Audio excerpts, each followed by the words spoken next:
ఒకవైపు పెద్ద ఎత్తున ఎండలు ఉన్నాయి, మంట మండిస్తున్నాయి. మరొక వైపు వాటిని మించిన స్థాయిలో ఏపీ రాజకీయాలు కూడా వేడివేడిగా ఉన్నాయి. సో ఈ నేపథ్యంలో హాట్ సీట్గా ఉన్న గన్నవరం నియోజకవర్గం నుంచి టీడీపీ అభ్యర్థిగా, ఎన్డీఏ కూటమి బలపరిచిన అభ్యర్థిగా యార్లగడ్డ వెంకట్రావు పోటీ చేస్తున్నారు. సో ప్రస్తుతం మనం ఆయనతో ఉన్నాం. ఆయన అడిగి మరిన్ని వివరాలు చూసా. చెప్పండి, ఎలా ఉంది? బాగా గన్నవరం అనగానే హాట్ సీటు, మంటలు మండిపోతాయి అనుకుంటున్నారు. ప్రస్తుతం జరుగుతూ ఉండంత సాదాసీదాగా జరుగుతున్నట్టుగా ఉంది. ముందుగా నమస్కారం అండి. గన్నవరం అంత హాట్గా ఉందని అనుకోవట్లేదు. బయట ఎండలు హాట్గా ఉన్నాయి కానీ గన్నవరం రైట్గానే ఉందని నేను భావిస్తున్నాను. లైట్గా ఉంది అనుకుంటున్నా. హాట్గా లేదా?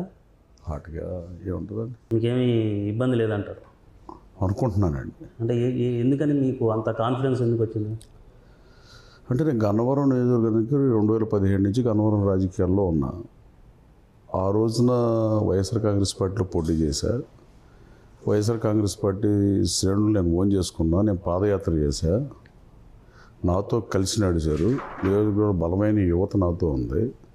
అలాగే నన్ను జగన్మోహన్ రెడ్డి గారి నియోజకవర్గం దూరంగా పెట్టిన, ఇన్ఛార్జ్ 5 మాసాలుగా తీసేసిన. నేను గన్నవరంలో నా సహచరులు, అనుచరులు, నాయకులు, కార్యకర్తలు, అభిమానులు ఎవరింటికైనా ఫంక్షన్స్కి వెళ్తానని సీఎంగా చెప్పి ఆ రోజు వెళ్ళమన్నాడు. దాన్ని బట్టి నేను మంచోళ్ళకి అన్నిటికీ హాజరవుతూనే ఉన్నా. టెంపుల్లో డైరీ వస్తే 6 చనిపోతే నేను వెళ్ళి పరామర్శకి వెళ్ళా. కోటవేరి నాకు ఎస్సీ సర్పంచ్ మీద దాడి చేస్తే అతని మీద కేసు పెడితే స్టేషన్కి వెళ్ళా. కాళీ రమేష్ ఇంకో ఎస్సీ సర్పంచ్ కాకులపాడు అతను కేసు పెడితే వెళ్ళా. నాకు గన్నవరం నియోజకవర్గం వైసీపీ శ్రేణులకి సంబంధ బాంధవ్యాలు కంటిన్యూగా పూర్తి లెవెల్లో కొనసాగినాయి. Until I changed the party. 2019 నుంచి నేను ఒక 5 నెలలు ఇన్ఛార్జ్గా ఉన్న మా 5 నెలలు వాలంటీర్లు ఇచ్చా. ఒక కేఎంసీ చైర్మన్ ఇవ్వలే, నేను ఒక సర్పంచ్కి బీ ఫారంలో, ఒక ఎంపీటీసీ బీ ఫారం ఇవ్వలే. అత్యంత అవమానకరంగా నన్ను కాన్స్టిట్యున్సీ బయటికి పంపించిన పరిస్థితి. మెయిన్ స్ట్రీమ్లో ఉండే క్యాడర్ మొత్తంలో ఈ భావన ఉంది. బయటికి పంపించేశారు అంటున్నారు. ఎవరు పంపించేసింది? ఇంకెవరు పార్టీ ఎవరిదైతే వాళ్ళు పంపించగలరు. ఇంకెవరు పంపించగలరండి? జగన్మోహన్ రెడ్డి గారు ఆబ్వియస్ కదా. ఈ ప్రత్యర్థి వంశీ ఆ విధమైన రాజకీయం అన్న చేశారు. అలాగే ఉంది. అంటే ప్రత్యర్థి పోటీ చేసినప్పుడు రాజకీయాల్లో ఎవరో ఒకరి మీద పోటీ చేస్తారు. ఎనానమస్గా ఎక్కడ సీట్లు ఎవరు. జగన్మోహన్ రెడ్డి గారు ఆ రోజు చంద్రబాబు నాయుడు గారు ప్రతిపక్ష హోదా తీసేస్తానికి తీసుకున్నానని ఆయన చెప్పిన పరిస్థితి. కానీ చంద్రబాబు గారు ప్రతిపక్ష హోదా అయితే పోలా. ఇవాళకైనా ప్రధాన ప్రతిపక్ష నాయకుడు హోదా అయితే అట్టగా ఉంది. ఆయన ఎందుకు తీసుకున్నా నన్ను కలిసి పని చెప్పమని నేను కలిసిపోయానని చెప్పి చాలా సందర్భాలు చెప్పా. మళ్ళీ ఇప్పుడు అది మాట్లాడటం కూడా అనవసరం అండి. సో 60% బీ ఫామ్ నాకు ఇస్తాం, 10 స్కీమ్స్ ఏవో చెప్పారు. ఈ స్కీమ్లు మనతో వర్కౌట్ అవ్వని నేను రాజీ పడ్డానని చెప్పాను. సో నేను దూరంగా ఉన్న సర్పంచ్ బీ ఫార్లు అన్నీ కూడా వాళ్ళకే ఇచ్చారు. ఎంపీటీసీలు అన్నీ, ఏఎంసీ చైర్మన్లు కానీ నేను అసలు ఏమీ ఇవ్వాల. వైఎస్ఆర్ కాంగ్రెస్ పార్టీ నన్ను ఫైనాన్సర్గా వాడుకుందని నా భావన. అంతిమంగా ఈ రోజు నా భావన అంతే కదా. మరి నేను పోటీ చేసి నేను స్వల్ప తేడాతో ఓటమించింది. అది కూడా రిగ్గింగులతోనో, దొంగల పట్టాలతోనో, బట్ ఏదో రీజన్తో ఓడిపోతే నన్ను 5 మాసాలకే నాకు ఉన్న ఇన్ఛార్జ్ కూడా తీసేస్తే కృష్ణా జిల్లా పాదయాత్ర నేనే చేశా. జగన్మోహన్ రెడ్డి గారు కృష్ణా జిల్లా పాదయాత్ర నడిచినప్పుడు ఆ రోజు జిల్లా మొత్తం నడిచింది ఇద్దరు, వంగవీటి రాధాకృష్ణ గారు, నేను. ఫస్ట్ వంగవీటి రాధాని ఎలక్షన్ ముందే బయటికి పంపించారు. నన్ను కూడా ఎలక్షన్ ముందే పంపిస్తే బాగుండేదేమో. నన్ను ఎలక్షన్ రోడ్డు మీద నాకు 5 నెలలకు పంపించారు. నియోజకవర్గంలో వైసీపీ లీడర్లతో కానీ, కేడర్తో కానీ చాలా ఆత్మీయ అనురాగం ఉంది, అనుబంధం ఉందని చెప్తున్నారు. సో టీడీపీలో అటువంటి మీరు ఆ కేడర్ని వదులుకుని టీడీపీలో జాయిన్ అయిన పరిస్థితి. సో టీడీపీలో మీరు అడ్జస్ట్ అయ్యే పరిస్థితి ఉందనుకుంటున్నారు? మీకు చెప్పాల్సింది ఏంటంటే ఆ కేడర్ అంతా నాతోనే ఉంది. వాళ్ళందరూ తెలుగుదేశంకి వచ్చారు. ఇప్పుడు వాళ్ళు కూడా తెలుగుదేశం పార్టీ కుటుంబ సభ్యులే. నేను ఎట్టా తెలుగుదేశం, వాళ్ళు తెలుగుదేశమే. సో మొత్తం మూకుమ్మడిగా వచ్చేసారు. వీళ్ళు వస్తంతో పాటు 14-15 మంది గ్రామ సర్పంచులు వచ్చారు. నిన్నగాక రాత్రి మన పొణుకుమాడు బ్యాంక్ ప్రెసిడెంట్ వచ్చాడు. మన పొట్టిపాడు పార్టీ ప్రెసిడెంట్ జాయిన్ అయ్యాడు. అంత ముందు రోజు ఉంగుటూరు గ్రామ సర్పంచ్ ఎస్సీ సోదరుడు ఆయన జాయిన్ అయ్యాడు. దానికి ముందు రోజు ముస్తాబాద్లో పర్యటిస్తే 3 రోజుల క్రితం ముస్తాబాద్ గ్రామ సర్పంచ్ ఎస్సీ సోదరుడు ఆయన జాయిన్ అయ్యాడు. దానికి ముందు 12 మంది కాటూరు విజయభాస్కర్ ఒక ఎస్సీ సోదరుడు సర్పంచ్ బొమ్మలూరు సర్పంచ్ అయ్యాడు. ఆ చివరను కొయ్యూరు సర్పంచ్ అయ్యాడు. ఈ చివరను అంబాపురం బీసీ సోదరుడు గండికోట సీతయ్య గారు ఆయన చేరాడు. ఎంపీటీసీ అయితే 22 మంది జాయిన్ అయ్యారు. వీళ్ళందరూ నేను ఇచ్చిన బీఫార్ వాళ్ళు కాదు, వాళ్ళు కూడా జాయిన్ అయ్యారు ఇప్పుడు ప్రజెంట్గా పార్టీలో, తెలుగుదేశం పార్టీలో. సో వైసీపీ నాయకులు తరతరాలుగా కాంగ్రెస్లో ఉన్న కుటుంబాల వాళ్ళు కూడా, తండ్రులు కాంగ్రెస్, కొడుకులు కాంగ్రెస్లో ఉన్నాళ్ళు, ఎప్పుడు తెలుగుదేశం పార్టీకి ఓటైన వాళ్ళు కూడా చాలామంది తెలుగుదేశం పార్టీలో చేరారు. ఇక చేరినాక అందరూ తెలుగుదేశం పార్టీనే కదా.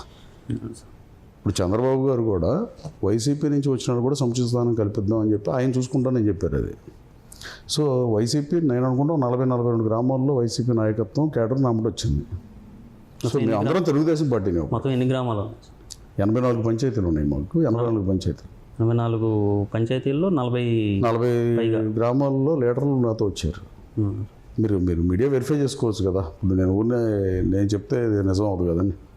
అంటే ఇప్పుడు టీడీపీలో ఇప్పుడు అందరూ ప్రచారం చేస్తారు, మా నియోజకవర్గాన్ని నెంబర్ 1 చేస్తాం, నియోజకవర్గాన్ని నెంబర్ 1 చేస్తాం అంటారు. మీరు కూడా అదే మాట చెప్తున్నారు. దీనికి సంబంధించి మిగతా వాళ్ళు కూడా చెప్తున్నారు. దీనికి సంబంధించిన మీ దగ్గర ఉన్న ప్రత్యేక కార్యాచరణ ఏదన్నా ఉందా, ప్రణాళిక ఏదన్నా ఉందా గన్నవరం డెవలప్మెంట్కి సంబంధించి? అంటే చేద్దామని అనుకుంటే అయిపోద్దని నేను భావించట్లా. ఇప్పుడు బేసిక్గా ఆర్థర్ కాటన్ ఇక్కడ కృష్ణా డెల్టా ఇక్కడ ఎట్లా ఫామ్ అయింది, కాటన్ గారు ఇక్కడ బ్రిడ్జ్ కట్టడం వల్ల ఈ కృష్ణా డెల్టా ఫామ్ అయింది. ఈ రైతులు, ఈ ప్రాంత ప్రజలందరూ ఇన్ని తరతరాలుగా వాళ్ళ జీవన ప్రమాణాలు మెరుగుపడినాయి.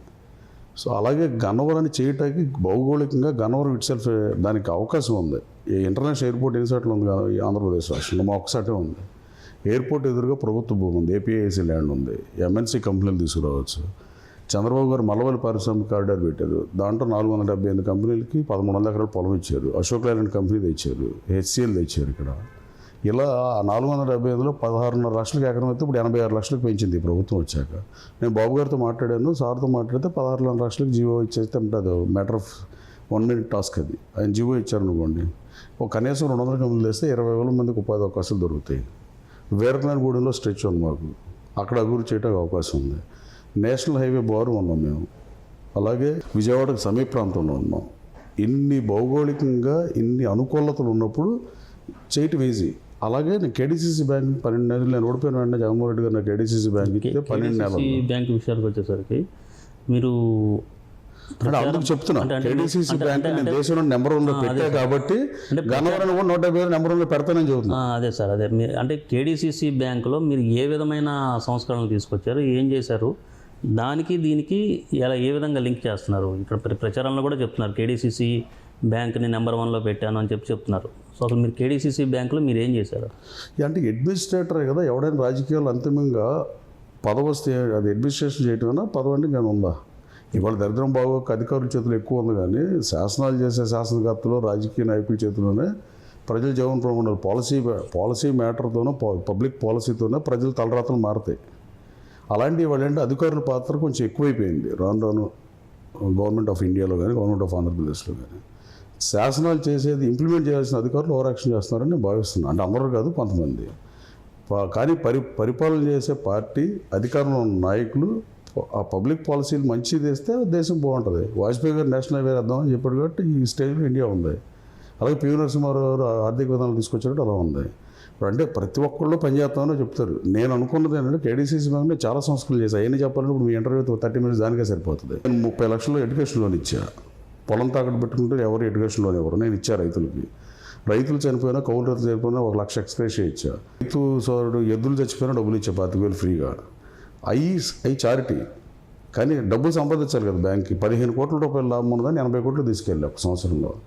100 మందికి ప్రభుత్వ ఉద్యోగులు ఇచ్చింది నేను ఒక్కడే వైసీపీ ప్రభుత్వంలో.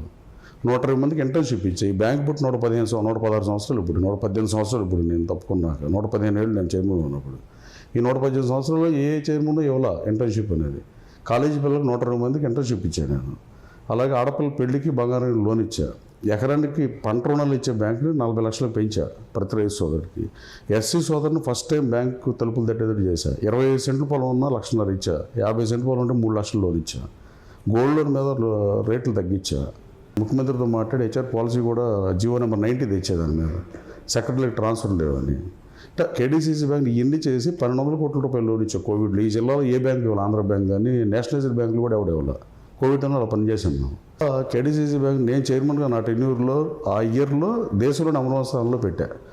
అది లెటర్ ఉంది, మీకు పంపిస్తా, దాన్ని పబ్లిష్ చేయండి. అలాగే గన్నవరం గతంలో ఉన్నప్పుడు ఐటీ హబ్ అవుతుంది అనేది అంతా అనుకున్నారు. కానీ గత 5 ఏళ్ల కాలంలో ఆ స్థాయిలో ఎక్కడ డెవలప్మెంట్ అనేది కనిపించలే.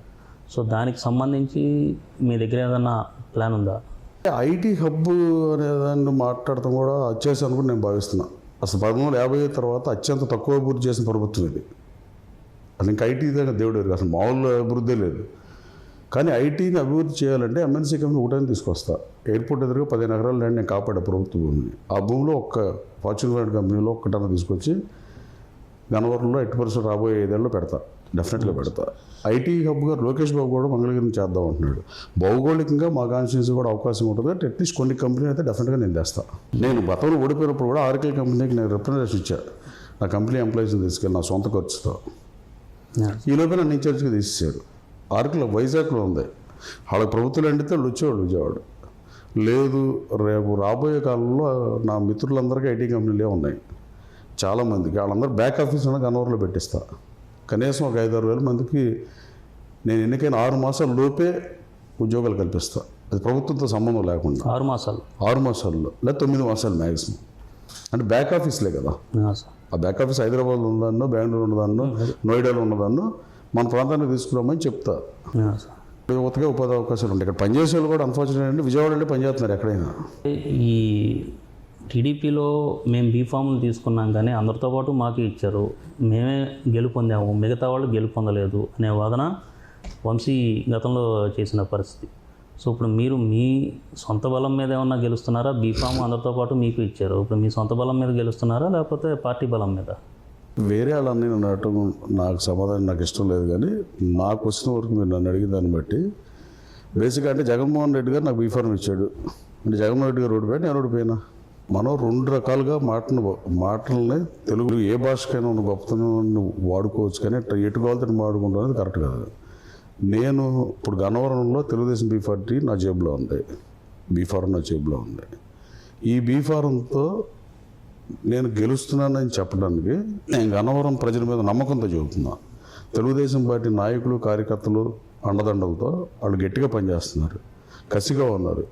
వాళ్ళు ఎక్కడైతే తెలుగుదేశం పార్టీ కార్యాలయం మీద దాడి జరిగిందో, ఇంకా జరగని చాలా విషయాలు జరిగిన మీద కసిగా ఉన్నారు. వాళ్ళు బాగా పనిచేస్తున్నారు. అట్లాగే పవన్ కళ్యాణ్ గారి మద్దతు ఉంది. జనసేన వాళ్ళతో, బీజేపీ నాయకులు, కార్యకర్తల అండదండలతో గన్నవరం ప్రజల మీద నమ్మకంతో చెప్తున్నా, గ్యారంటీగా గెలుస్తా. దీనికి తోడు వైఎస్ఆర్ కాంగ్రెస్ పార్టీ శ్రేణులు కూడా నాకు ఓటేస్తారు. వైసీపీ శ్రేణులు 200% వేస్తారు. ఎంతమంది వేస్తారు అనేది కాలం నిర్ణయిస్తుంది. ఎందుకని ఏ ధీమాతో చెప్తున్నారు సార్?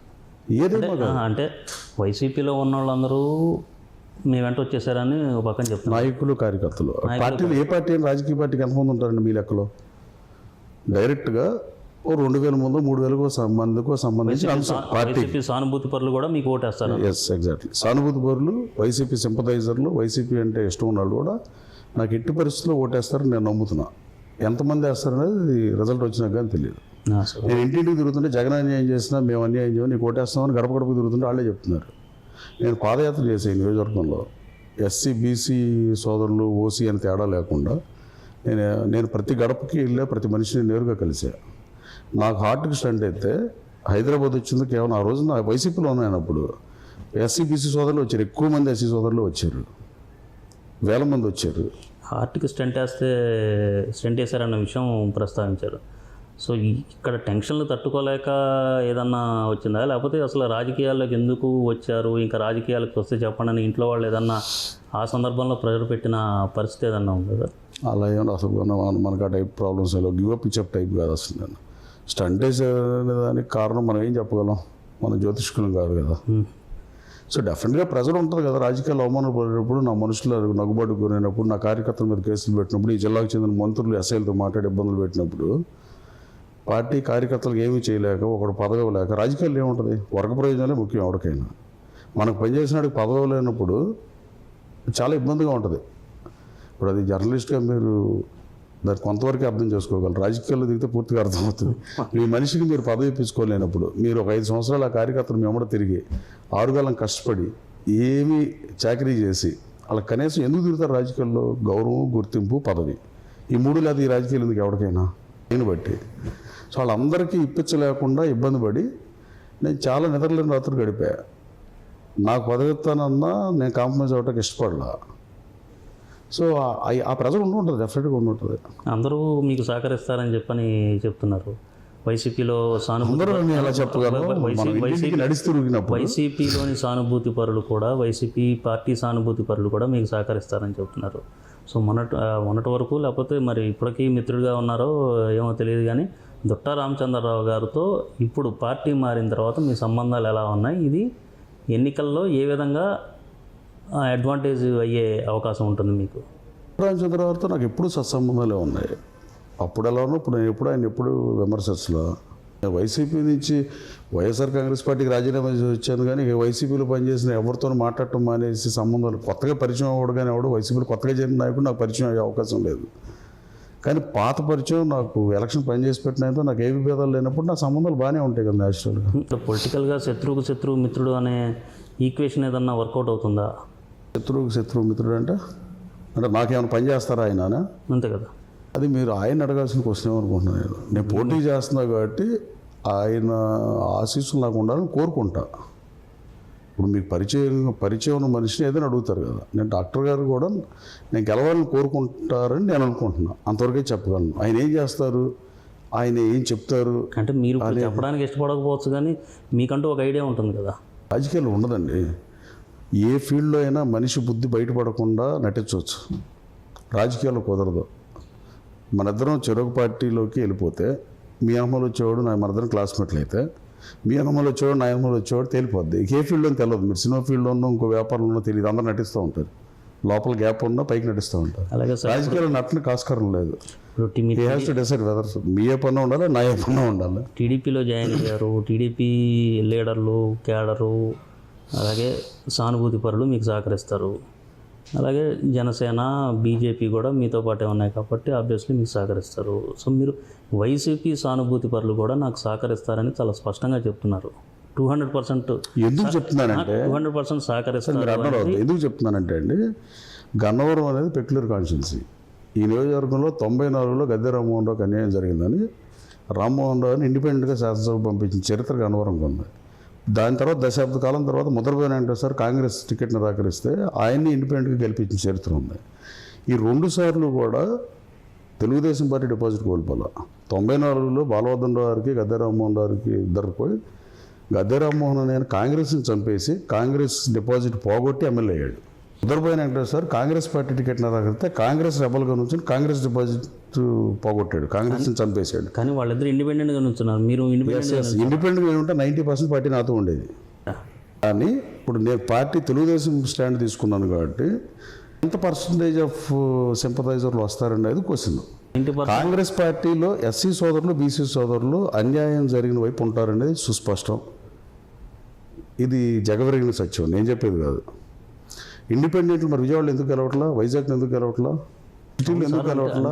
మీరు ఇండిపెండెంట్ గెలిచిన చరిత్ర, ఆ ఇండిపెండెంట్ ఎలా గెలిచాడు అనేది పూర్వపరాలు పరిశీలిస్తే ఆ ఇండిపెండెంట్ ఎలా గెలిచాడు? కాంగ్రెస్ పార్టీ ఓట్లు చంపేసి ఎస్సీ బీసీ సోదరుల ఓట్లు కొల్లగొట్టయ్యారు. వాళ్ళు ఎస్సీ బీసీ సోదరులు మాత్రమే ఓటేస్తే రామ్మోహన్ రావు ఎమ్మెల్యే. మీరు అవును కాదు ఆయన అడగండి, నేను ఆయనతో ఎప్పుడు మాట్లాడలేదు.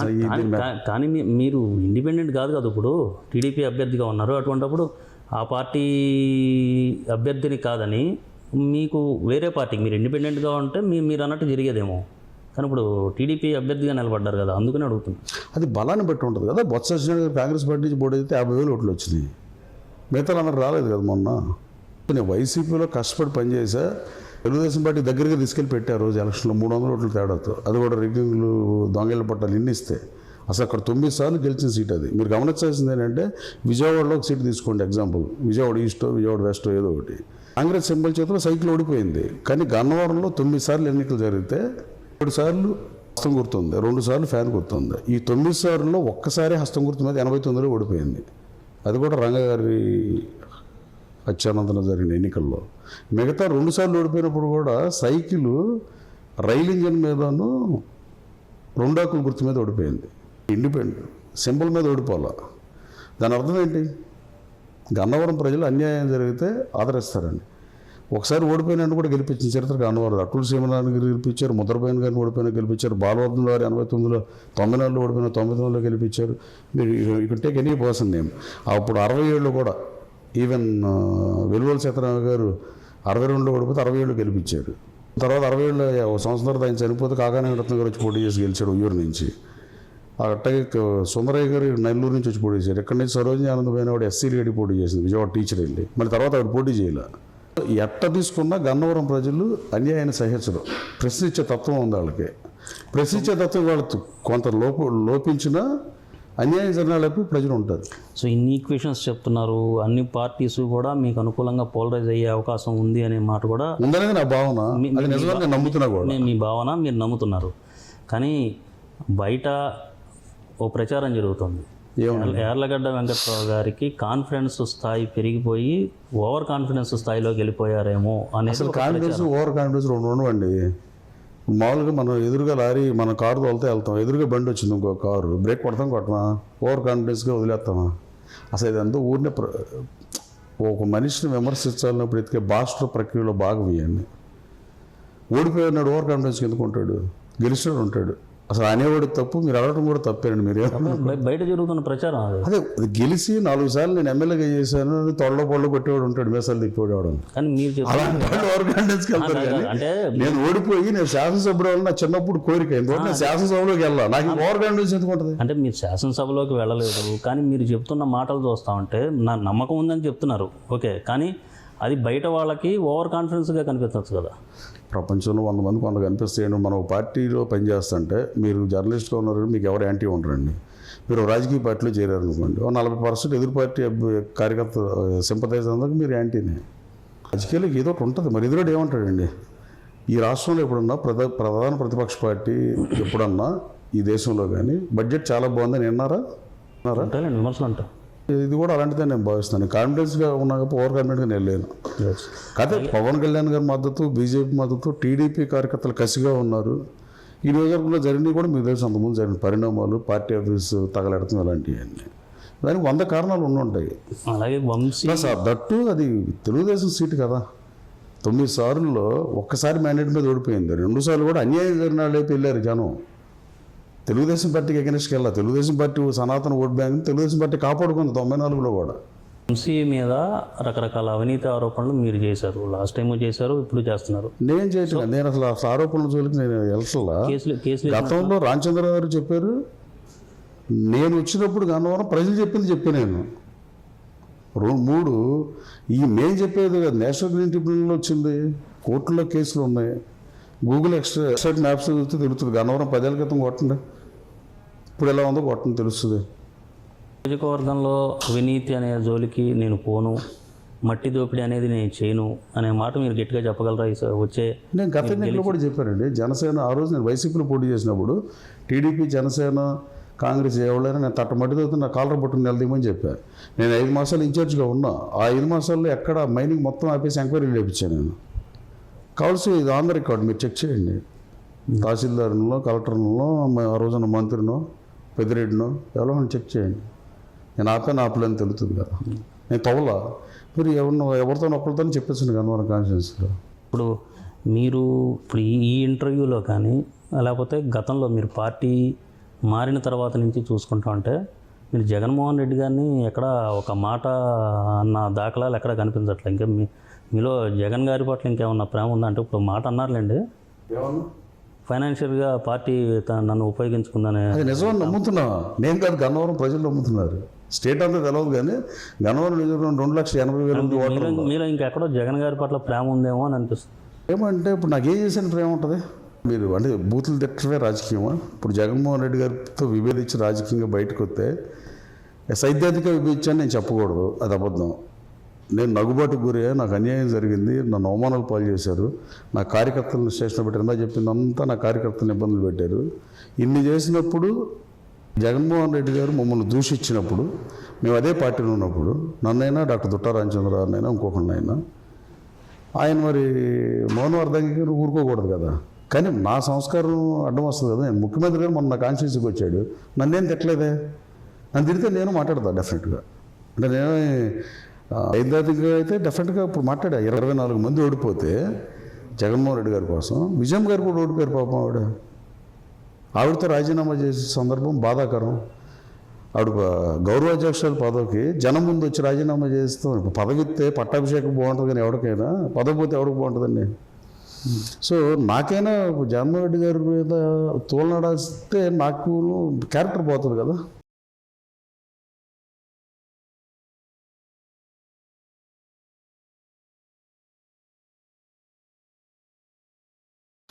నేను ఆ రోజు చాలా అడిగా, మీరు ఆ రోజు నేను మీడియా సాక్షిగా జగన్మోహన్ రెడ్డి గారిని చాలా అడిగా.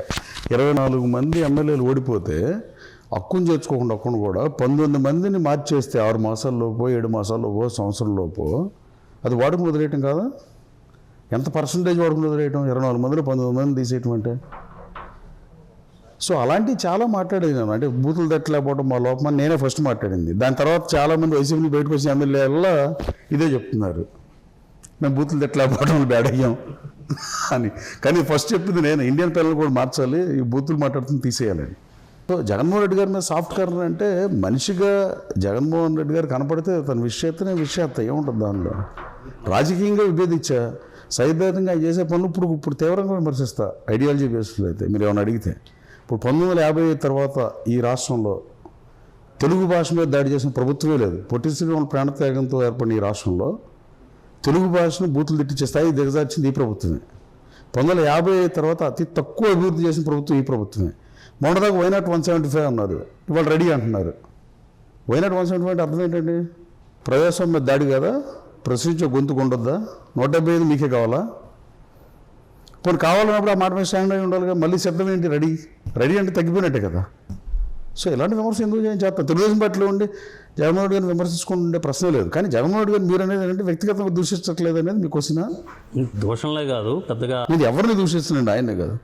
నేను నా కాన్స్టిట్యూన్సీ 2,80,000 మంది ఓటర్నే ఎవరిని నేను తిట్టలే. ఇప్పుడు నేను బాలవద్దని ఎప్పుడు పన్నైతే మాటల్లా. నా ముందు పోటీ చేసిన డాక్టర్ రామచంద్రరావు గారు నేను ఎప్పుడు పన్నైతే మాటల్లా. నేను వైసీపీలో ఉన్నప్పుడు చంద్రబాబు నాయుడు గారిని పన్నైతే మాటల్లా. లోకేష్ బాబు నేను ఎప్పుడు వ్యక్తిగత దోషాలకు బాధపడలా. ఎవరి క్యాలిబర్ తెలిసేది ఎప్పుడండి? లోకేష్ గారు అంటే గుర్తొచ్చింది. మీరు బాబు గారి చేతుల మీదుగా కాకుండా లోకేష్ గారి చేతుల మీదుగా మీరు పార్టీలోకి జాయిన్ అయిన పరిస్థితి. సో ఇది ఏమన్నా టైం కుదరలేదా, లేకపోతే ప్రత్యేక కారణం ఏదన్నా? కారణం అంటూ ఉందని నేను అనుకోవట్లా. నేను చంద్రబాబు నాయుడు గారు అపాయింట్మెంట్ తీసుకున్న ఆ రోజున హైదరాబాద్లో కలిసి మాడితే ఆయన ఇక్కడ చేరటమా కాన్స్టిట్యూన్సీలో చేరటం అనేది ఏదో ఆలోచన చేసినట్టున్నారు సార్. అది తర్వాత మళ్ళీ లోకేష్ బాబు సమక్షంలో చేరితే బాగుంటుంది, గన్నవరంలో మీటింగ్ జరుగుతుంది కదా అనేది కారణం అని నేను అనుకుంటున్నాను. నేను లోకేష్ బాబుని కలిసిన రోజు ఉన్న మర్యాదపూర్వకంగానే కలిసాను, మంచి టైం చూసుకుని ఆస్పిషియస్ టైం అని. తర్వాత రోజు చేరదాం అనుకున్నా బహిరంగ సభలో. బట్ అక్కడికి వెళ్ళినాక మనసు మార్చుకున్నా. అంటే లోకేష్ బాబు నా కాన్ఫిడెన్స్ నడుస్తుంటే మనం తెలుగుదేశం పార్టీలో చేరి మనం ఆయన అడుగులు అడుగేయకుండా ఆయనతో కలిసి నడవకుండా మనం ఇంటికి వచ్చేసి మళ్ళీ రోజు పొద్దున్న చేరడం కరెక్ట్ కదా అని నేను కూడా తన పాదయాత్రలో పాల్గొని ఆయనతో పాటు కలిసి నడిచాను. సో మీరు మంచి ఆర్టికల్స్ కూడా రాస్తారంట కదా సార్? ఏం రాశారు ఇప్పటివరకు? నేను చాలా రాసి ఉంటాయండి. ఇప్పుడు అవన్నీ ఉంటుంది. నేను 2005లో కోనేరు సెంటర్లో 105 రోజులు రిలే ఎలక్షన్ చేశారు. బందరులో పోర్ట్ ఎందుకు కట్టాలి, నిర్మాణం ఏం పెరిగిపోతుంది, ప్రాజెక్ట్ ఢిల్లీ అసలు ప్రాజెక్ట్ మొదలెట్టపోవడం వల్ల అక్కడ కడితే ఏం లాభం అనేది ఆర్టికల్ రాశా. ఈనాడు ఆంధ్రజ్యోతి పంపితే ఎవరు వేయలే, నేను అప్పుడు ఎన్ఆర్ఐగా ఉండేవాడిని. సో ఇప్పుడు నేను Andhra Jyothi paper back yard Krishna జిల్లా మొత్తం 5 లక్షలు డబ్బులు ఇచ్చి అడ్వర్టైజ్మెంట్ కింద తెప్పించా. మొన్న అమరావతి ఓపెనింగ్ కూడా ఇచ్చా. అమరావతి ఓపెనింగ్ రోజు దసరా రోజు అమరావతి మోడీ శంకుస్థాపన చేశారు. ఆ రోజు ఒక పక్కన దసరా మహోత్సవం అమ్మవారి బొమ్మ ఉంటుంది, రెండో పక్కన ఆర్టికల్ ఉంటుంది. ఆర్టికల్ అంటే యాడ్ ఉంటుంది. నేను మళ్ళీ 3-4 లక్షలు పెట్టి యాడ్ ఇచ్చా. అమరావతి అజరామరమైంది, అమరావతి గొప్పతనం చరిత్ర పరికిస్తే అభివర్ణిత కూడా అంతర్ సాధ్యం ప్రాముఖ్యత ఉన్న ప్రాంతం అది. గౌతమ బుద్ధుడు నడయాడిన నేల అది, లేకపోతే జైన్ సంచరించిన ప్రాంతం అది. అలాగే పంచారామాల్లో ఒకటి శైవక్షేత్రం ఉన్న ప్రాంతం. ఇట్లా దాని ప్రాశస్త్యం గురించి రాశా. ఆంధ్రవంశీయులు రాజధానిగా ఉంది, లేదంటే రాజా వాసిరెడ్డి వెంకటాద్రి నాయుడు చిట్ట చివరి రాజుగా కూడా ధరణికోటను బేస్ చేసుకుని పరిపాలించాడు. దీంట్లో చంద్రబాబు నాయుడు గారు మీరు 31 గ్రామాల్లో అమరావతి అసలు అమరావతి లేదు, అసలు అమరావతిని హెరిటేజ్ సిటీగా బీజేపీ గుర్తించింది, కేంద్ర ప్రభుత్వం గుర్తించింది. 2 అమరావతి అంటే బాగోదేమో, అమరావతి ఎల్లలు మార్చకుండా అంటే మిగతా ఈ అమరావతిని కూడా అమరావతి కలపండి అని నా ఒపీనియన్ ఎక్స్ప్రెస్ చేశా. సో ఇక చాలా ఆర్టికల్స్ సమైక్యాంధ్ర ఉద్యమం గురించి అటు గురించి రాస్తూ ఉంటాం కదా. స్పందించకుండా ఉన్నప్పుడు రాస్తాం. నాకు రాజకీయాలు అనేది పిచ్చి ప్యాషన్ చిన్నప్పటి నుంచి. 89 నుంచి 9th 10thలో నేను ఎమ్మెల్యే వాళ్ళని కోరిక నాకు. సో ఎవడు పిచ్చాడు కాదు, ఆనందం ఏంటంటే అమెరికాలో ఉండకుండా తీసుకొచ్చింది ఇక్కడికి. ఇప్పుడు అనుకున్నారా సార్ తప్పు చేశానని ఏమన్నా అనుకున్నారా ఇప్పటి వరకు? అమెరికా ఎక్కేవే మనం, దిగేవే మనం కాదు. అందరూ అమెరికా వెళ్దాం అనుకుంటాను. అక్కడి నుంచి ఇక్కడికి వచ్చానంటే నాకు ప్రజాస్వామ్యం మీద మక్కువ ఎక్కువ, రాజకీయాల పట్ల మక్కువ ఎక్కువ. రాజకీయాల్లో చేద్దామని రాజకీయాల్లో చేరా. ఇప్పుడు ఇష్టపడే చేస్తా కదా, కష్టాలు వచ్చాడు రాజకీయాల్లో. 10-15 ఏళ్ళు రాజకీయాల్లో ఎవరికైనా 40% అవమానాలు ఎవరికైనా ఉంటాయి, బయటికి చెప్పడం. కానీ నేను 90% అవమానాలే మోసా వైఎస్ఆర్ కాంగ్రెస్ పార్టీలో. అందుకే అన్న ఫైనాన్సర్ ఓడుకుందాను అంతే కదా. నేను ముఖ్యమంత్రి జగన్మోహన్ రెడ్డి గారు ముఖ్యమంత్రి అవటానికి, నేను శాసనసభ్యుడు అవటానికి నేను పోటీ చేసి ఖర్చు పెట్టా. గోని ప్రకాష్ గారు టీవీ డిబేట్లో 80-90 కోట్లు ఖర్చు పెట్టి వేలగడ్డ వెంకటరమణ పార్టీ అన్యాయం చేస్తున్నాడు. గోని ప్రకాష్ గారు నాకేం పరిచయస్తుడు కాదే. నేను ఇవ్వటం కూడా ప్రకాష్ గారిని గౌరవిస్తా, ఆయన బీభత్సమైన మెమరీ ఆయనకి. ఇప్పుడు నా టీవీ డిబేట్లో చూస్తే నేను ఎప్పుడు ఫోన్లో కూడా మాట్లాడాలి, ఆయనతో పరిచయం కూడా లేదు. ఆయన నా గురించి మాట్లాడాడు, అన్ని కోట్లు ఖర్చు పెట్టించుకుని వాడుకుని వదిలేశారు ఆయన. సో మరి నన్ను ఫైనాన్షియల్ వాడుకోకుండా ఏమనుకోవాలి? నేను ఆయన ముఖ్యమంత్రి అవ్వడం కోసం నేను పనిచేసి నేను ఎమ్మెల్యే అవ్వలేకపోయా. నా ఇంట్రెస్ట్ని ప్రొటెక్ట్ చేయాల్సిన బాధ్యత ముఖ్యమంత్రికి లేదా? ఫైనాన్షియల్గా అలాగే ముఖ్యమంత్రి గారికి తనకి పవర్ వచ్చింది, నాకు పవర్ షేర్ చేయొద్దా? మీకు మీ యాజమాన్యమైన మీకు అవ్వనప్పుడు జీతాలు ఇవ్వకుండా చాలా బాగున్నప్పుడు ఇన్సెంటివ్ ఏదో ఇవ్వాలిగా. నేను బ్యాంకులో 3 నెలలు ఇన్సెంటివ్ ఇచ్చా చేయను. ఇప్పుడు జగన్మోహన్ రెడ్డి గారు కూడా ఇవ్వాలి కదా నాకు. నేను జగన్మోహన్ రెడ్డి గారిని వ్యక్తిగత దోషం చేయట్లేదు కాబట్టి మీరు జగన్మోహన్ రెడ్డి గారి మీద అంటే మీరు ఫైనాన్షియల్గా నన్ను ఉపయోగించుకున్నాను అన్నారు. లాస్ట్ టైము మీతో పాటు ఇంకొన్ని నియోజకవర్గాలకు కూడా ఏమన్నా ఇచ్చారా సార్? ఈసారి కూడా అది మనం చెప్పుకుంటే బాగోదు, తీసుకున్నట్టు చెప్పుకుంటే బాగుంటుంది. ఎప్పుడైనా తీసుకున్నారా? వాళ్ళ విఘ్నతను బట్టి కదా. ఏంటి సార్ ఓవరాల్గా మీకు లాస్ట్ మాట చెప్పండి. గన్నవరం నియోజకవర్గ ప్రజలకు మీరేం చెప్పదలుచుకున్నారు? ఎన్నికల్లో ఏం అప్పీల్ చేయదలుచుకున్నారు? గన్నవరం నియోజకవర్గ ప్రజల్ని ఎన్టీవీ ద్వారా కోరుతున్నా, మీరు అవకాశం ఇచ్చి ఆశీర్వదించమని మిమ్మల్ని వేడుకుంటున్నా.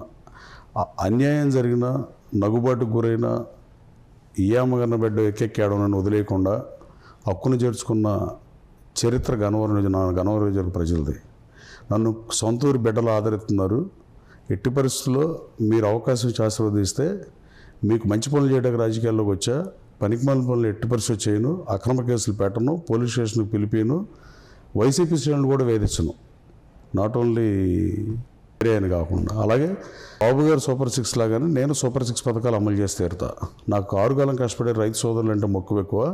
వాళ్ళ కోసం పోలవరం కుడి కెనాల్ని, ఏలూరు కాలువని అనుసంధానం చేసి తీరుతా. 15 కోట్లు చంద్రబాబు గారు ఆల్రెడీ శాంక్షన్ చేసిన ప్రాజెక్ట్. అనవల్ రామకృష్ణుడు గారు డబ్బులు అప్రూవ్ చేసినా కూడా ఆగిపోయిన ప్రాజెక్ట్ అది. రామవరపాడు దగ్గర, ఎనికేపాడు దగ్గర, కేసరపల్లి దగ్గర, జక్కులనెక్కల దగ్గర 4 వంతెనలు ఏలూరు కాలువ మీద వంచెనలు నిర్మాణం చేసి తీరుతా. రహదారి సౌకర్యాలు మెరుగుపరుస్తా, ఆస్తులు పెంచుతా. జక్కులనెక్కలం కూడా వండినేస్తానని చెబుతున్నాను. నేను జక్కులనెక్కలం అనేది చాలా 500 ఓట్లు ఉండే గ్రామం. నేను రాజకీయం కోసం చెప్పట్లా. 10,000 ఓట్లు ఉన్న 20,000 ఓట్లు ఉన్న గ్రామాలు పొందినేస్తానని. రెండిటితో పాటు డెఫినెట్గా బ్రహ్మలింగయ్య చెరువుని మట్టి దువ్వారు, దాన్ని రిజర్వాయర్గా చేసి తీరుతా. పర్యాటక ప్రదేశంగా తీర్చిదిద్దుతా. తాగునీరు అందిస్తా. దానికి ఎంత ఇవన్నీ నేను చెప్పేవన్నీ చూసుకునే చెప్తున్నా మీకు. 15 కోట్ల 36 లక్షలు ఏలూరు కెనాల్ దానికి, వంతెనలు దానికి.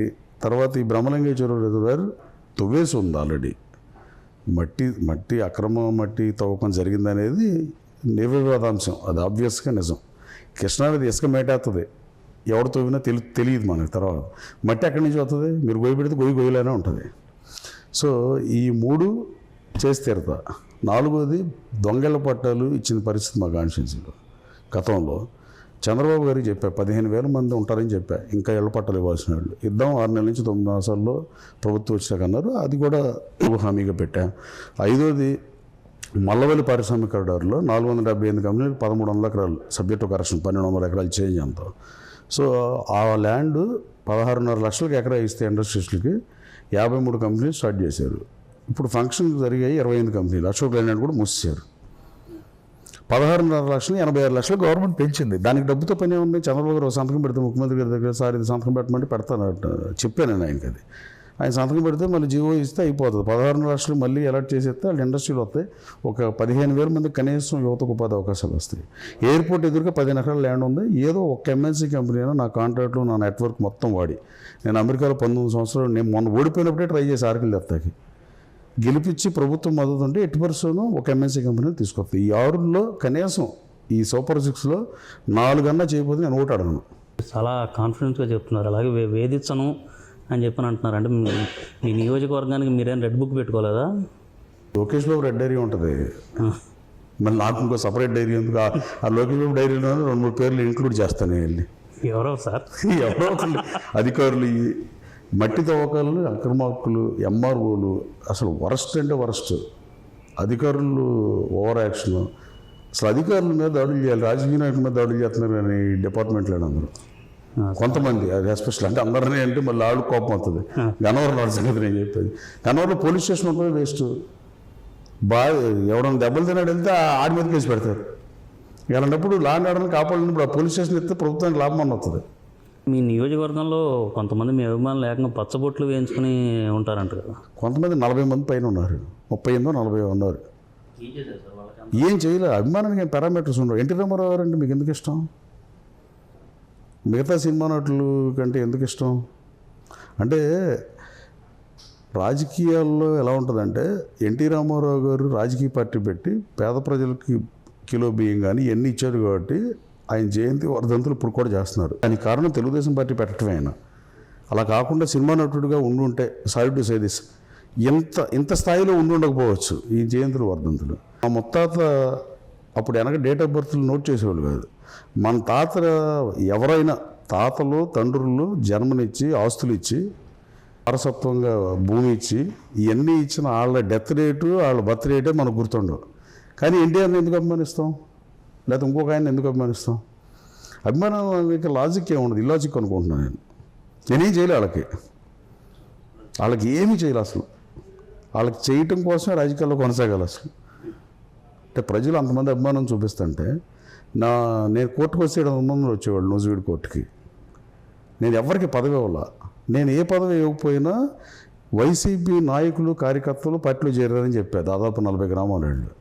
బ్యాంక్ ప్రెసిడెంట్లు అయితే దాదాపు 24-25 మంది చేరారు, మాజీలు కానీ ఇప్పుడు ప్రెసిడెంట్లు కానీ. అట్లాగే ఏఎంసీ మాజీ చైర్మన్లు చేరారు. వీళ్ళు ఎప్పుడు తెలుగుదేశం పార్టీ ఓటేసినాడు కాదు చాలామంది కాదు, 90%. వీళ్ళు కాకుండా రీసెంట్గా 15-16 మంది సర్పంచులు, అంటే ఒక నెంబర్ అటు ఇటు ఉండొచ్చు, 15-16 మంది సర్పంచులు, 20 మంది పైన ఎంపీటీసీలు చేరారు. అలా నేను బీఫారం ఇవ్వలేదే. వాళ్ళు ఎందుకు చేరుతున్నారంటే నా వ్యక్తిత్వం నచ్చి చేరుతున్నారేమో, నా క్యారెక్టర్ నచ్చి చేరుతున్నారేమో, లేదా నా నాయకత్వం బలపరుద్దామని చేరుతున్నారేమో, గన్నవరం అభివృద్ధిని కోరుకుంటున్నారు, గన్నవరానికి గత వైభవం తెద్దాం అనుకుంటున్నారేమో, లేదు చంద్రబాబు నాయుడు గారు వస్తేనే ఈ రాష్ట్ర దశ మారుద్ది, ఇప్పుడు పాడైపోయిన రోడ్లు చంద్రబాబు గారి కోసం ఎదురు చూస్తున్నాయి, నిర్జీవంగా అమరావతి పట్టణం ఎదురు చూస్తుంది, అలాగే నిర్జీవంగా పోలవరం కూడా బాబు గారు ఎక్కడం చూస్తుంది. చంద్రబాబు గారు పవన్ కళ్యాణ్ గారు బీజేపీ మద్దతుతో ఈ రాష్ట్రంలో అమరావతి పట్టణం చంద్రబాబు నాయుడు పట్టాభిషేకం కోసం ఎదురు చూస్తుంది. అది పక్షం రోజుల్లోనో 20 రోజుల్లో జరిగి తీరుతుంది గ్యారంటీ. అలాగే గన్నవరంలో కూడా ఎట్టి పరిస్థితుల్లో గన్నవరం ప్రజల మీద నమ్మకంతో చెబుతుంది. ఇది ఓవర్ కాన్ఫిడెన్స్ మీరు దయచేసి అనుకోవద్దు. ఇది జస్ట్ కాన్ఫిడెన్స్కి ఓవర్ కాన్ఫిడెన్స్కి తేడా ఉంటుందండి. కానీ నేను నా కష్టార్జితంతో రాజకీయం చేస్తున్నా. నేను ఎక్కడ అవినీతి అక్రమాలు చేసింది కాదు. నేను అవినీతి చేస్తే ఇప్పటి సాక్షిపత్రిక వదిలేదు. నన్ను పుంకాలుగా రాయాలి కదా, కనీసం ఒక లైన్ అన్న ఎందుకు రాయాలా? ఎవరు? నేను బ్యాంక్ చైర్మన్గా పనిచేసా కదండి. బ్యాంక్ చైర్మన్గా పనిచేసిన కాలంలో వాళ్ళు ఇచ్చిన కాఫీ తప్ప 10 పైసలు బిళ్ళేవారు. నువ్వు ఆ ఊళ్ళో ఉన్న కొండ మీద ఉన్న అమ్మవారి మీద ఒట్టేసి అవుతుంది. అంటే మనల్ని బట్టి ఉంటుందండి, అంతే. అలాగే ప్రజలు కూడా నేను అనుకుంటా సైకలాజికల్గా ఈ టైట్ అనేది కూడా అబద్ధం. ఈ రాష్ట్రంలో 1962లో తప్ప ఏ రోజున టైట్ ఫైట్ జరగల. కాంగ్రెస్కి కమ్యూనిస్ట్కి కొంచెం దగ్గర కమ్యూనిస్టులు వచ్చారు. ఎప్పుడైనా వన్ సైడ్ మ్యాండేట్ ఇచ్చారు ఆంధ్ర ప్రజలు. తడ నుంచి శ్రీకాకుళం వరకు కులాలు వేరు, డామినేటెడ్ కులాలు వేరు, నెంబర్ ఆఫ్ ఓటింగ్ ఉన్న కులాల శాతం వేరు. కులాల గురించి మాడకూడదు కానీ రాజకీయాలు దరిద్రం ఇప్పుడు తగలండి. అలాగే భాష సేమే, తెలుగు భాష, యాసలు డిఫరెంట్. ఇప్పుడు మీరు తడ నుంచి మొదటి శ్రీకాకుళంలో అన్ని గెలిచిన పార్టీకి ఏమో ప్రతి 50-60 కిలోమీటర్లకు ఎమ్మెల్యే ఉంటాడు. ఓడిపోయిన పార్టీకి 300-400 కిలోమీటర్లకు ఒక ఎమ్మెల్యే ఉంటాడు. వన్ సైడ్ మ్యాండేటే ఉంటుంది. రాబోయే కాలంలో కూడా అది తెలుగుదేశం పార్టీకి ఫేవర్గా ఉండే పరిస్థితి ఉంది. జగన్మోహన్ రెడ్డి గారు పనికిమాలిన మంత్రులను పెట్టుకుని శాఖల మీద సమీక్ష చేయకుండా ఇలా చంద్రబాబు గారు జగన్మోహన్ రెడ్డి గారి కన్నా చిన్న వయసులో ముఖ్యమంత్రి అయ్యాడు. కానీ ఆయన రాష్ట్ర బడ్జెట్ని పెంచాడు, 5 రెట్లు పెంచాడు. ఆయన ముఖ్యమంత్రి అయిన 5 సంవత్సరాల్లో 95 నుంచి 99 4 సంవత్సరాల్లో హైదరాబాద్లో 1,00,000 కోట్లు పెట్టి దాని ఫైనాన్షియల్ లిస్ట్ని 15 ఎకరాల్లో కట్టి 8 ఎకరాలు హైటెక్ సిటీని కట్టి 2,51,000 కోట్లు ఐటీ వాళ్ళు ఎక్స్పోర్ట్ అవుతుంది. అది చంద్రబాబు పుణ్యం కాదని అడుగుతున్నా. కానీ జగన్మోహన్ రెడ్డి గారు ఏం చేశాడు? 13 లక్షల కోట్లు అప్పులు చేసి సంక్షేమ పథకాలు ఇచ్చాడు. సంక్షేమ పథకాలు ఇవ్వాల్సిందే. తెలుగుదేశం పార్టీ ఎన్టీ రామారావు పెట్టిన కిలో బియ్యం ₹2 పథకం వాళ్ళకి తీసే సాహసం లేదు. రూపాయికి ఇచ్చారు, ఇప్పుడు నేర్తున్నారు. కానీ సంక్షేమంతో పాటు అభివృద్ధి కావాలంటే చంద్రబాబు గారు రావాల్సిందనే పరిస్థితులు ఈ రాష్ట్రంలో నెలకొని ఉన్నాయి. ఈ రాష్ట్ర ప్రజలు, వర్గాలు, కులాలు, మతాలు అతీతంగా అందరూ కోరుకుంటున్నారు. ఉచిత ఇసుక మేనిఫెస్టోది కూడా నిర్మాణ రంగ కార్మికులకి మళ్ళీ ఉపాధి అవకాశాలు దొరికితే వాళ్ళు భావిస్తున్నారు. అట్లాగే ఐటీ రావాలన్నా చంద్రబాబు గారు రావాలి, లేకపోతే పరిశ్రమలు రావాలన్నా చంద్రబాబు గారు రావాలి. ఈ పరిస్థితులు ఉన్నాయి. పవన్ కళ్యాణ్ గారికి మాత్రం సెల్యూట్ చెప్తున్నా. ఆయన కోదాడ దగ్గర ఆపేస్తే నేను 2 గంటలు ఆయనతో పాటు సంఘీభావంగా నేను కూడా కూర్చొని వెళ్ళి నేను అప్పటికే ప్రకటించిన తెలుగుదేశం పార్టీ అభ్యర్థిని, నేను ఇన్ఛార్జి కదా. ఆ రోజు లోకేష్ బాబు ఓటేమని కూడా నాకు అభ్యర్థిగా ప్రకటించాడు, నేనే అభ్యర్థిని వెళ్ళా. తర్వాత ఆయన చంద్రబాబు గారు ఎప్పుడైతే అరెస్ట్ అయ్యారో ఆయన జైలుకి వెళ్ళి బయటకు వచ్చి పొత్తు పెట్టుకున్నారు. పొత్తు పెట్టుకుని అప్పుడేం మాట్లాడాల. తర్వాత సీట్లు కుదిరినాయి, some sort of amounts of seats, ఎంపీసీని ఎమ్మెల్యేసీని. బీజేపీతో కలిస్తేనే పోలవరం, అమరావతి అని అవుతాయి అనే ఉద్దేశంతో చంద్రబాబు నాయుడు గారు వెళ్ళి పొత్తు పెట్టుకుందాం అనుకున్నప్పుడు ఆయన సీట్లు ఆయన తగ్గించుకుని ఈ పొత్తులో ఆయన భూమికి కూడా ఉంది. ఆయన సింగిల్ పాయింట్ ఎజెండా, ఈ రాష్ట్రం నుంచి వైసీపీ ప్రభుత్వాన్ని బంగాళాఖాతంలో కలిపేయాలి, ఆ ఎజెండా కోసం పనిచేస్తున్నాడు పవన్ గారు. అట్టా ఆయన అన్ని తగ్గినప్పుడు ఆయన సీట్లు తగ్గించుకుని వచ్చినప్పుడు రాజకీయాల్లో వాళ్ళ వార్డు మెంబర్లు, సర్పంచ్లే 2.5 ఏళ్ళు నువ్వు ఉండు, 2.5 ఏళ్ళు నువ్వు ఉంటావని పోట్లాడుకునే పరిస్థితి ఉంటుంది. ఆయన సీట్లు తగ్గి ఇప్పుడు ఎలక్షన్కి వచ్చాం. అది 2 పనికిమాలిన మంత్రులు పెట్టి ఆ బూతులు తిట్టేస్తాం. జగన్మోహన్ రెడ్డి గారు సమాధానం చెప్పాల్సిన అవసరం ఉంది ఈ రాష్ట్ర ప్రజలకి. మంత్రుల భాష మీద అది అభ్యంతరకరమా కాదా, మీ ప్రెస్ కూడా అడగాల్సిన అవసరం ఉంది ముఖ్యమంత్రి గారిని. ఆయన రాష్ట్రానికి ముఖ్యమంత్రి గారిని మీరు అడగొద్దండి. అసలు మీట్ ది ప్రెస్లు ఎందుకు లేవు? ఆయన అంతసేపు మన గవర్నమెంట్ అఖిలపక్ష సమావేశం ఎందుకు పెట్టట్లా? రాజకీయాలు కూడా ప్రైవేట్ లిమిటెడ్ కంపెనీలాగా చేసేస్తే ఎలా? చేయకూడదు కదండి. అలాగే ఇంకా మీరు గన్నవరం డెవలప్మెంట్ విషయంలో బస్ స్టాండ్ ఉన్న ఏరియా ఎమ్మెల్యేనే నేను డెవలప్ చేయగలను చెప్పినప్పుడు, ఇంటర్నేషనల్ ఎయిర్పోర్ట్ ఉన్న కాన్స్టిట్యూన్సీని 5 సంవత్సరాలు నిజంగా పనిచేస్తే చేయలేకపోతే అది మా అసమర్థతే. ఇక నా ఆస్తులు పెంచుకుంటాకు, నా సొంత పనులు చేసుకుంటాకు వాడుకుంటే వేరే విషయం. కానీ టీడీపీ అధినాయకత్వం ఏదైతే సూపర్ 6 పేరుతో ప్రజల్లోకి వెళ్ళి ఓట్లని అడుగుతుందో, అలాగే తాను కూడా సూపర్ 6 నియోజకవర్గానికి సూపర్ 6 పేరుతోనే ప్రజల్లోకి వెళ్తున్నాను. తాను చేపట్టబోయే, తాను హామీలు ఇస్తున్న సూపర్ 6 పథకాల్లో మొత్తం మినిమం 4 పథకాలను కనుక అమలు చేయలేకపోతే వచ్చేసారి ఎన్నికల్లో ఓట్లు అడిగే ప్రసక్తే ఉండదని చెప్తున్నారు. అట్ ద సేమ్ టైం ఒక తెలుగుదేశం పార్టీ, బీజేపీ, జనసేన పార్టీలే కాకుండా వైసీపీకి సంబంధించిన సానుభూతి పరులు కూడా తనకు ఖచ్చితంగా 200% మద్దతు తెలుపుతారని ఆశిస్తున్నట్లుగా యార్లగడ్డ వెంకటరావు చెప్తున్నారు.